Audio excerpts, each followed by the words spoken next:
How to remove parent email in Roblox. Hi guys, welcome back to our channel. Today in this video tutorial, we'll be discussing about removing a parent's email on Roblox. So first of all, you need to go to the official website of Roblox, that is roblox.com, and log into your account. After that, click on the gear icon in the top right corner and then select settings from the drop-down menu.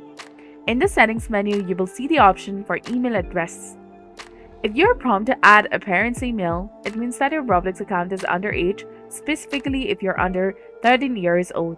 Once you add your parent's email, you cannot change it back to a regular email address. To change your age on Roblox, click on the gear icon again and then go to Help option. In the Help search bar, type Change My Age or a similar phrase. Look for the article title as How Do I Change My Age? And then click on it. In this article, you will find information about age requirements. Next, you need to contact the Roblox support. Click on the Contact Support option and fill out the form, and then select the device you're using and provide the details about the issue.